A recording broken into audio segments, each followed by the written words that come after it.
দুর্গাপুজো তো চলে এসছে আর অনেক বাড়িতে কিন্তু নিরামিষ রান্না হয়, তাই আজকে তোমাদের সামনে নিয়ে চলে এলাম একদম নিরামিষভাবে পনির। এটা হচ্ছে গিয়ে পোস্ত পনির, আর একদমই কিন্তু পেঁয়াজ রসুন ছাড়া এই পোস্ত পনিরটা ভাতের সঙ্গে বা রুটির সঙ্গে দারুণ লাগে খেতে। তাহলে চলো রেসিপিটা শুরু করা যাক। নমস্কার বন্ধুরা, সবাই কেমন আছে? আশা করছি সবাই খুব ভালো আছে, সুস্থ আছে, আমরাও ভালো আছি। আর তার আগে সবাইকে বলে নিই হ্যাপি দুর্গাপূজা, শুভ শারদীয়ার অনেক অনেক শুভেচ্ছা।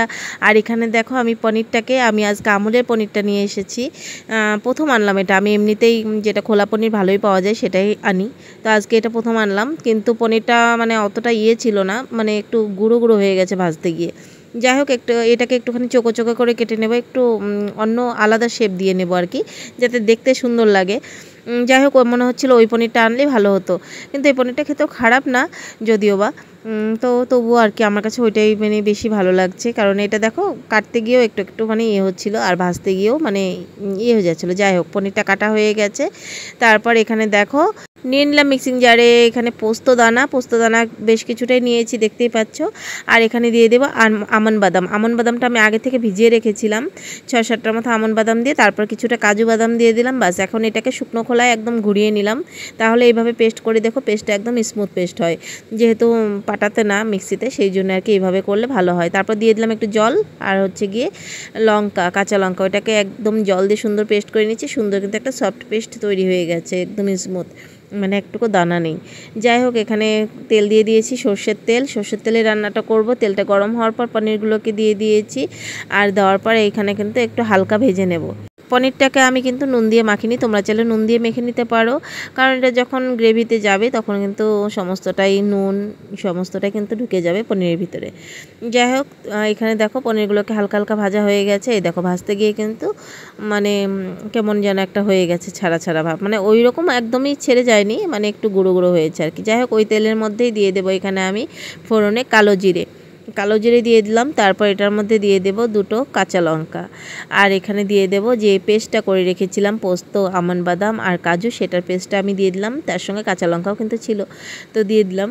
দেওয়ার পর এখানে দিয়ে দিলাম সামান্য চিনিটা কিন্তু ব্রাউন চিনি দিয়েছি, তো তোমাদেরকে একটু বলে দিলাম, কারণ আবার ভাবতে পারো কেউ যে অন্য কিছু দিয়েছে নাকি, সেই জন্য। আর দিয়ে দিলাম 1 চামচের মতো আমি লঙ্কার গুঁড়োটা অবশ্যই ঝাল অনুযায়ী, যে যতটা ঝাল খাবে, কারণ আমি বাটার মধ্যেও যেহেতু কাঁচা লঙ্কাটা ইউজ করেছি। এইভাবে একবার পোস্ত পনিরটা খেয়ে দেখো, মানে রান্না করে দারুণ লাগে। আর এতটা তাড়াতাড়ি হয় না, পুজোর সময় কিন্তু আমাদের সবারই তাড়াহুড়ো থাকে, তাড়াতাড়ি যেতে হবে, মণ্ডপে যেতে হবে, সেই জন্য এই পোস্ত পনিরটা বানিয়ে বাস আর কিছু লাগবে না, এতটাই ভালো লাগে এটা খেতে। তো দেখো এখানে একটু নাড়াচাড়া করে নিচ্ছি, মশলাটা দেওয়ার পর বলক উঠে গেছে এখানে, তবুও আমি একটু ভালো করে কষিয়ে নিচ্ছি। বাড়িতে যখন দুপুরে রান্না করতে হয় পুজোর সময়, তখন কিন্তু আমাদের তাড়াতাড়ি কখন মানে রান্না করব, কখন করব, এটা বানিয়ে দিলে সবাই সুন্দর হাত চেটেপুটেও খেয়ে নেবে, তাড়াতাড়ি হয়ে যাবে। তো যাই হোক, এখানে আমার মশলা কষানো উঠে গেছে, মানে হয়ে গেছে, আর এখানে বলক উঠে গেছে, তেলটাও ভেসে উঠেছে। তো এরই মধ্যে দিয়ে দেবো আমি এখানে ভাজা পনিরগুলোকে। তো দেখো ভাজা পনিরগুলোকেও দিয়ে দিলাম, এখন একটু নাড়াচাড়া করে নেব। এটার মধ্যে কিন্তু কোনো হলুদ ইউজ করিনি, জানি না মোবাইলের জন্য কালারটা এরকম আসতে পারে, আর যেহেতু লঙ্কার গুঁড়ো ইউজ করেছি সেই জন্য কালারটা এরকম আসতে পারে। আর এখানে দিয়ে দিচ্ছি এখন জল পরিমাণ মতো, তো বেশি একটা জল দেব না, যেহেতু পোস্ত পনির একটু মাখা মাখা হবে এটা, সেটাই ভালো লাগে খেতে। মানে কি বলবো, গরম গরম ভাতের সঙ্গে মোচা মোচা করে খেতেও যেটা ভালো লাগে না, কি বলবো, তার সঙ্গে ফ্রাইড রাইস বলো বা পোলাও বলো, এটার সঙ্গে কিন্তু দারুণ লাগে খেতে। আর তার সঙ্গে রুটির সঙ্গেও এটা কোনো অংশে কম যায় না, এতটাই ভালো লাগে খেতে। তো জলটা দেওয়ার পর কিন্তু ঝোলটাও সুন্দর বলক উঠে গেছে, একটু মাখা মাখা হচ্ছে।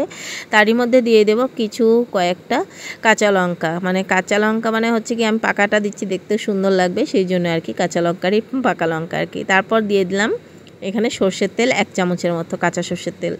দেওয়ার পর যেহেতু পোস্তদানা দিয়েছি, দেওয়ার পর এখন একটুখানি নাড়াচাড়া করে নিচ্ছি। বাস এখন নামিয়ে নিলেই তৈরি হয়ে গেল পোস্ত পনির। এইভাবে তোমরা পোস্ত পনিরটা একবার ট্রাই করে দেখো। জানি না পোস্ত পনির হয়তো অনেকে অনেক ধরনের করে খেয়েছো, কিন্তু একবার এইভাবে বলছি ট্রাই করে দেখো। দুর্গাপুজোয় স্পেশাল পোস্ত পনির দারুণ দারুণ লাগে খেতে, একদম মানে কি বলবো, অসাধারণ লাগে খেতে। যারা পনির ভালো না সেইভাবে বানিয়ে দিলে হাত চেটে পটে খেয়ে নেবে। তাহলে কি বন্ধুরা, এবার পুজোতে তাহলে এই পোস্ত পনিরটা বাড়িতে হচ্ছে তো, তাহলে কিন্তু কমেন্ট করে অবশ্যই জানিও, আর একবার ট্রাই করে দেখো, তাহলেই বুঝতে পারবে এটা কতটা স্বাদ, সত্যি দারুণ লাগে খেতে। কমেন্ট করে কিন্তু একবার অবশ্যই জানিয়ে যেও কেমন হয়েছে দেখতে কালারটা। আর একটুখানি তোমাদেরকে গ্রেভিটা দেখিয়ে দিই, এরকম আমি গ্রেভিটা রেখেছি। আমার চ্যানেলে যদি কেউ নতুন থেকে থাকো প্লিজ চ্যানেলটাকে সাবস্ক্রাইব করে আমার পাশে থাকার অনুরোধ করছি। আর ফেসবুক পেজে যদি কেউ নতুন থেকে থাকো প্লিজ ফেসবুক পেজটাকে ফলো করে আমার পাশে থাকার অনুরোধ করছি। আর ভিডিওটাকে ছেড়ে যাওয়ার আগে প্লিজ একটা করে লাইক করে দিও, তাহলে খুব ভালো লাগে। আর একটা করে কমেন্ট করলে তো বেশ ভালোই লাগবে। তোমাদের যদি রেসিপিটা সত্যি ভালো লেগে থাকে তাহলে কিন্তু একটা কমেন্ট করে যেও। ভিডিওটা সবাই দেখো কিন্তু লাইকটা কিন্তু অনেকেই করে না, তো প্লিজ একটা করে লাইক করে দিও, তাহলে আমার খুব ভালো লাগবে। আর এখানে ফ্রাইড রাইসের সঙ্গে নিয়ে নিলাম পোস্ত পনির, দারুণ লাগে ফ্রাইড রাইসের সঙ্গে। তো এখন এখানে মেয়েকে খাইয়ে দেবো মানে ফ্রাইড রাইসের সঙ্গে। আমি আবার ফ্রাইড রাইসটা আজকে খাবো না, তো সেই জন্য সাদা ভাত খাবো, তখন সেটাও কিন্তু তোমাদেরকে একটু দেখিয়ে দেবো। একটু পনির নিয়ে নিলাম ফ্রাইড রাইসের সঙ্গে, একটুখানি গ্রেভি নিয়ে নিলাম, ব্যাস। আর কি লাগে বলো, মুখের মধ্যে এটা দিয়ে দিলে এতটা স্বাদ হয় না, নিরামিষ খাবার যে খাচ্ছি বোঝাই যাবে না, এতটাই ভালো লাগে এই খাওয়াটা। তা যাই হোক, এখানে দেখো আমি এখন এই যে একদম প্লেন সাদা ভাত নিয়ে নিয়েছি, যেহেতু আমি ভাত খাবো সেই জন্য। আর এখানে পোস্ত পনির দিয়ে মেখে একটুখানি লঙ্কাও নিয়ে নিয়েছি। ইস, কি যে ভালো লেগেছে তার বলে বোঝাতে পারবো না। একবার কিন্তু অবশ্যই ট্রাই করো এই রেসিপিটা।